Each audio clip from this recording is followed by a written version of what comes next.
Presiden Prabowo Subianto meluncurkan Danantara Indonesia yang nantinya mengelola aset badan usaha milik negara lebih dari 14.000 triliun rupiah.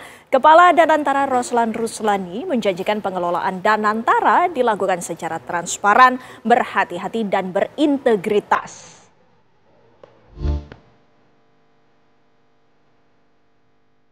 Presiden Prabowo Subianto resmi meluncurkan Badan Pengelola Investasi Daya Anagata Nusantara atau Danantara. Presiden mengungkapkan lembaga tersebut nantinya akan mengelola total aset badan usaha milik negara BUMN senilai lebih dari 14.000 triliun rupiah.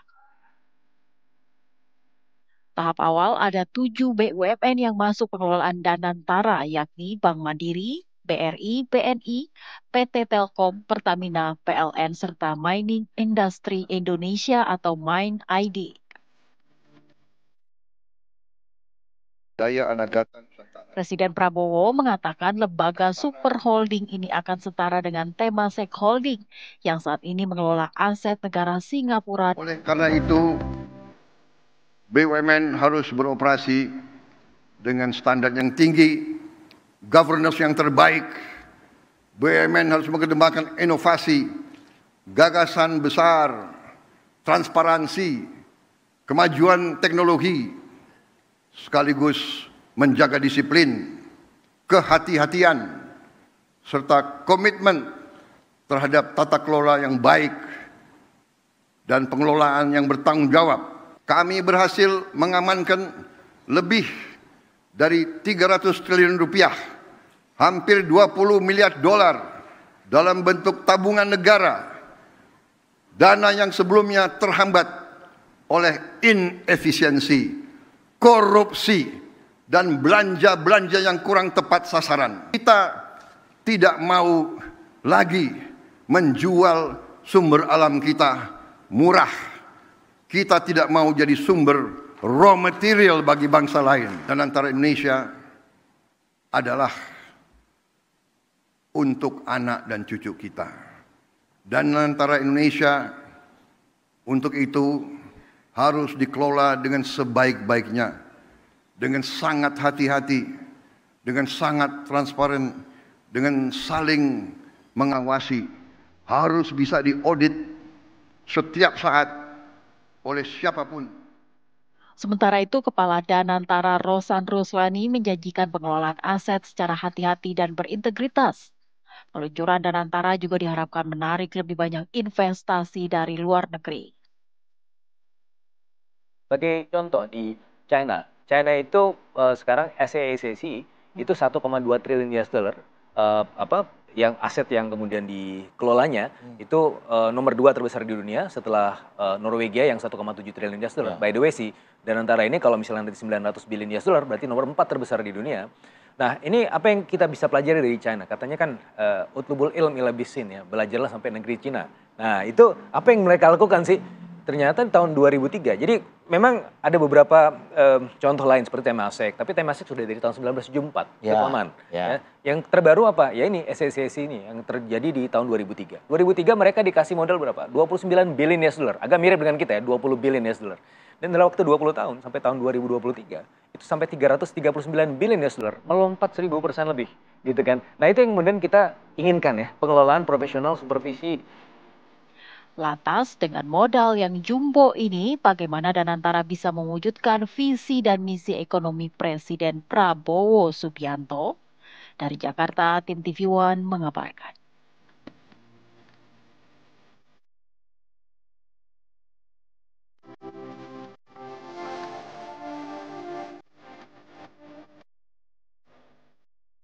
Pemirsa, untuk membahasnya telah bergabung bersama kami di studio Dr. Syahganda Nainggolan, Direktur Lembaga Kajian Sabang Merauke Circle. Selamat sore, Bang Syahganda. Selamat sore, Bang. Baik, Bang Syahganda ini mengelola lebih dari 14.000 triliun.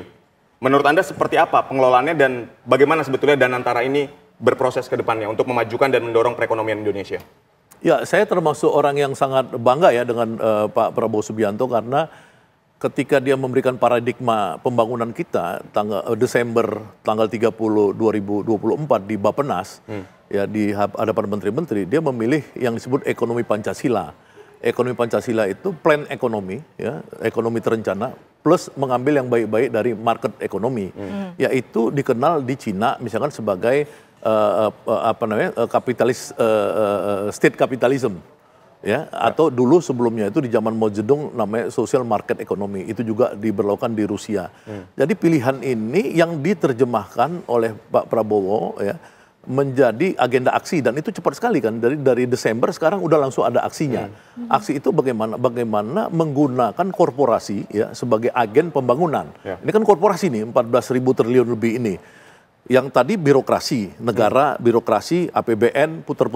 Nah, ini kan ternyata ada masalah karena apa? Karena kita ada beban di situ. Kita 40%-nya itu berupa utang yang jatuh tempo itu bisa 800 triliun plus bunganya 1.000 triliun lebih. Nah, Pak Prabowo melihat itu sebagai sebuah kelambatan dalam membangun Indonesia secara cepat dan tepat. Nah, kemudian saya melihat Pak Prabowo melakukan kalau dalam main catur itu kan langkah sampul yang luar biasa. Ya, dia mengkonsolidasikan kekuatan yang lainnya. Jadi bukan APBN, non APBN, ini korporasi-korporasi kita untuk menjadi pemain utama di Indonesia khususnya, berhadapan dengan oligarki yang selama ini menguasai catur ekonomi kita, dan juga di kawasan nantinya. Ya, kenapa? Karena dengan 1.400 triliun lebih tadi atau 900 miliar dolar, dan kemudian uang efisiensi anggaran 20 miliar dolar diambil, diputar di situ, itu dalam teori-teori perusahaan sekuritas, investment dan lain-lain, itu bisa digandakan jadi 1.200 triliun, 1.120 miliar dolar itu. Jadi kekuatan Pak Prabowo untuk membangun proyek-proyek yang dia sebut kemarin itu akan terlaksana dengan cepat tanpa menunggu APBN tadi. Jadi kita betul-betul mengagumin lah langkah beliau itu gitu. Untuk mengkonfirmasi sekali lagi, banyak publik yang masih simpang siur pendapatnya. Apakah modal yang didapatkan dari Danantara ini diambil dari anggaran APBN? Duh, enggak dong, kan itu APBN-nya itu memang yang tadi kan, yang 20 miliar kan APBN-nya dihemat nih 750 triliun kira-kira kan gitu. Nah, dari situ sebagiannya, sepertiganya itu kan diputar di Danantara. Danantara ini kan punya kita juga, bukan punya bangsa lain, ini punya kita. Jadi Pak Prabowo ini kalau bahasa orang bisnis dulu namanya mock up lah, kira-kira gitu, perusahaannya diperbaiki ya, di ini. Kemudian nanti dilakukan sebagai kekuatan SWF tadi, Sovereign Wealth Fund itu ada di Temasek di Singapura juga melakukan yang sama, kemudian di Cina CIC melakukan yang sama, dan lain-lain itu sama aja. Cuma selama ini kan kita itu pengelolaannya itu bersandar hanya semua pada APBN ya sebagai kekuatan utama. Kemudian nanti BUMN menghasilkan dividen kemudian diberikan kepada APBN. Jadi begitulah masuk program-program yang dilakukan oleh Bappenas dan kementerian-kementerian, Pemda. Sekarang kan enggak. Jadi Pak Prabowo ini sekarang punya dua aparatur ya kan untuk melakukan program Astacitanya itu. Satu yang namanya APBN, ya kekuatan APBN negara tadi, satu lagi korporasi. BUMN yang ini kan korporasi juga, korporasi. Nah, ini supaya speednya kuat gitu loh. Nah, bahwa ada orang yang pesimis itu kan tentu aja pasti kan Pak Prabowo sendiri kan merasa bahwa memang butuh ada keraguan supaya apa? Supaya teman-teman itu melakukan kritik dan kritis. Pak Prabowo kan membuka diri bahwa ini akan diaudit dan diaudit terus. Tapi langkah ini sebenarnya state kapitalisme atau social market ekonomi ini memang jalan ala Indonesia, karakter Indonesia yang dari bapaknya Prabowo itu zaman 1951. Jadi kalau teman-teman melihat pidato Pak Prabowo kemarin, dia menyebut itu namanya Bank Industri Negara. Betul. Ingat nggak? Cuma satu yang dia rujuk. Dia merujuk kepada Founding Fathers, Soekarno yang membangun, tapi dia merujuk satu BUMN, itu namanya Bank Industri Negara, itu dibangun bapaknya dulu, Pak Sumitro. Jadi sebenarnya dia ngerti, dia ngerti, dia ingin melanjutkan apa yang bapaknya dulu belum lanjutkan gitu. Betul. Baik, lalu untuk pengelolaannya sendiri ini sebetulnya seperti apa sih? Karena banyak pihak tadi yang juga Anda katakan bahwa ini meragukan dan pesimis terhadap itu. Nah, untuk meyakinkan pihak-pihak yang masih meragukan dari pengelolaan Danantara ini, menurut Anda seperti apa pengelolaannya dan tokoh-tokoh yang ada di dalamnya ini sekompeten apa menurut Anda? Ya kalau pertama kan ada dua ya. Kalau dia ini kan pertama kan dari sisi kompetensi ya, kompetensi teknokrasi. Itu kan sebenarnya itu orang-orang yang memang profesional. Di mana-mana memang ngelola begini harus orang profesional. Tapi sebagai ini kekuatan ideologis, karena Pak Prabowo dalam pidatonya mengatakan ini bukan hanya entitas bisnis, ya kan, tapi juga ini adalah instrumen pembangunan, ya kan. Kalau Temasek dia sama sekali bisnis, dia nggak ada urusan dengan pembangunan. Itu keuntungan Temasek dia kasih sama negara Singapura.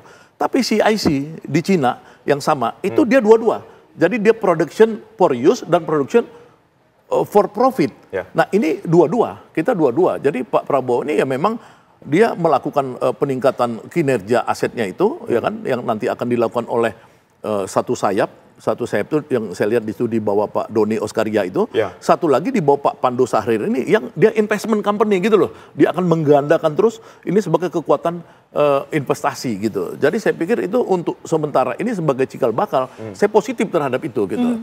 Nah kalau ada keraguan-raguan tentu nanti soal ideologisnya, bagaimana ini menjaga satu anti korupsi. Ya sekarang kan Pak Prabowo udah nangkep-nangkepin banyak orang, misalnya Pertamina kemarin Jaksa Agung udah masuk nangkep yang impor fiktif 900 triliun ya kan, kemarin timah ya Pak Prabowo minta dihukum yang tinggi, kan terjadi dihukum. Jadi sebenarnya rakyat harus lihat Pak Prabowo sikapnya terhadap pembersihan korupsi agar kita masuk pada corporate governance yang bagus kan dilakukan oleh Pak Prabowo dari sisi itunya. Yang kedua ideologi dalam pengertian instrumen pembangunan.